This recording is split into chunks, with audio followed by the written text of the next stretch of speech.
code, you can see our name. 9/11 truth now. We are change. We present more facts than Wikipedia, but still get looked over by all the major media.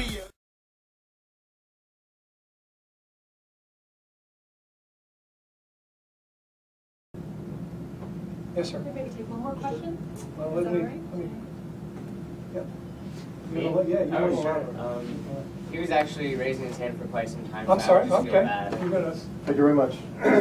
With WeAreChangeOklahoma, I'd like to preface my question with a statement. In Washington, D.C. at headquarters of whistleblowers.org on August 8th of last year, FBI translator and whistleblower Sybil Edmonds stated in her deposition that Al-Qaeda was still working for the U.S. government prior to and up until September 11th. Now, we all know it's a historical fact that the CIA created and funded Al-Qaeda. What are your thoughts on the testimony of Sybil Edmonds, translator and whistleblower, saying that on the day of 9/11, Al-Qaeda was still working for the U.S. government?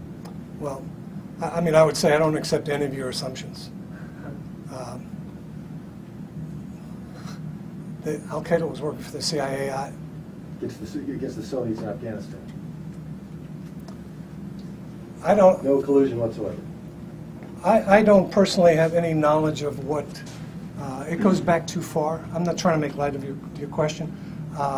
Was the CIA and the U.S. government working with Afghani groups against the Russians? Absolutely. You know, were any of those groups at that point in time part of an Al-Qaeda that we hadn't discovered to be or named Al-Qaeda at that time? I don't. Well, if 9/11 was, for example, an example of blowback due to, for example, let's say an operation that was lost control of, would there be accountability for a blunder that big?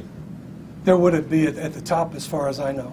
So when's the last time a CIA officer got thrown in jail for committing a crime? Certainly since 9/11. Ever? I'm sorry? Has anyone ever been thrown in jail, an officer, for committing a crime? Yes. I thought I answered that. There has been at least one officer who is in prison as we speak. Edwin Wilson? The name is not important to me. I mean, accountability is a serious issue. So one crime has been committed?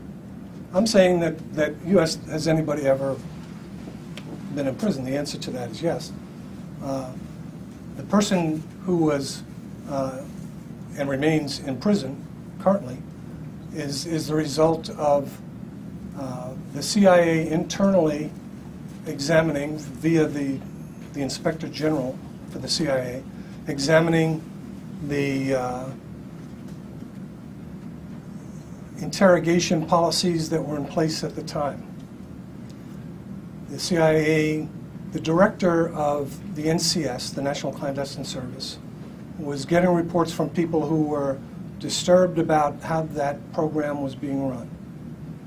The director of the NCS went to the director of the CIA and to the Inspector General of the CIA and said, I think the IG needs to look into this and find out if there's merit here.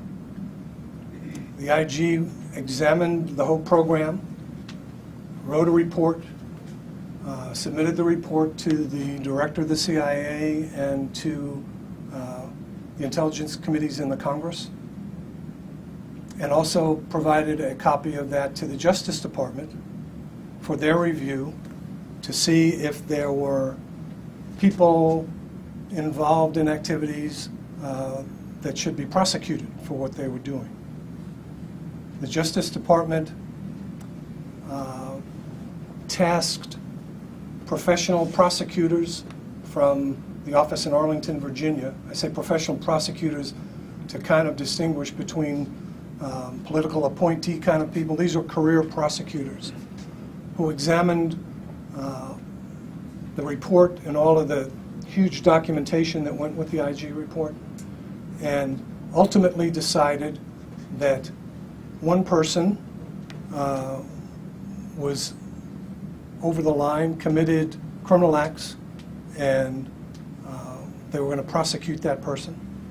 In some other instances, they said that we think these people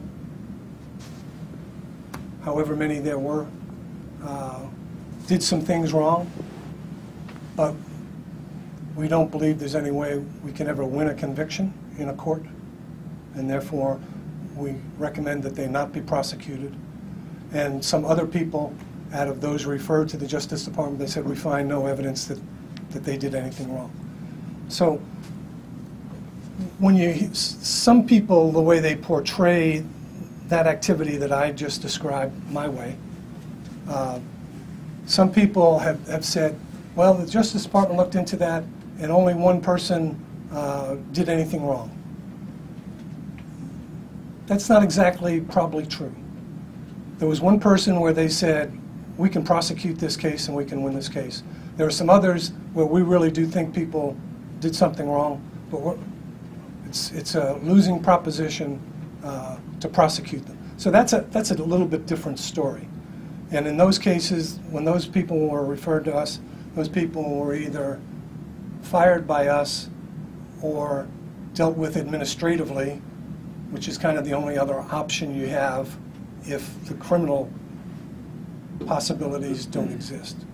So people were punished in various ways for interrogation techniques, for exceeding their authority in terms of interrogating high-value targets. But all of those interrogation techniques, for example, were approved by the Justice Department, I mean by lawyers. You get into this area about because something is legal doesn't mean it's a good thing to do or a smart thing to do. But in the wake of something like 9/11, things change, and people are willing to do things that they would not have been willing to do a week before that. Does that make them, accord them some higher moral place in the pantheon? No, but it's human nature. And when a 9/11 occurs, people are willing to be a little less moralistic and out of fear, mostly out of fear. But all of those techniques... An environment of fear could be taken advantage of. Absolutely. People are afraid and will allow you to do anything you want. Carte blanche. Carte blanche is a step too far for me.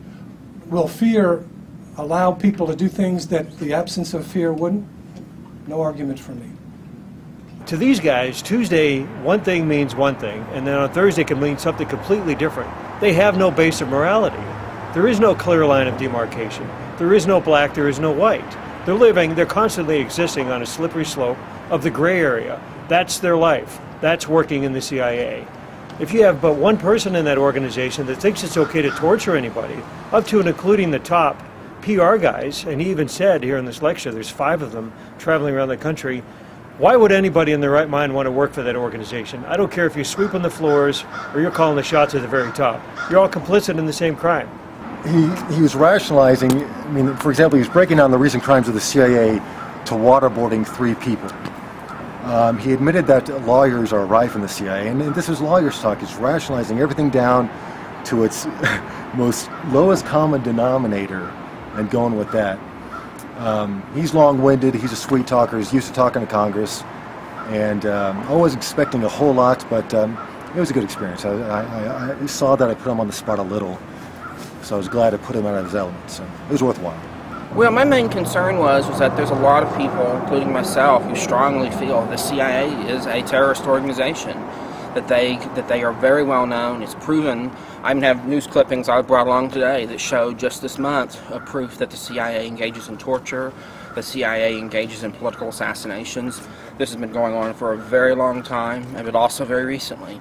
And so the idea that OU is having a known terrorist organization, allowing them to have a representative teach on this campus, to give them a platform to speak on this campus, it's obscene.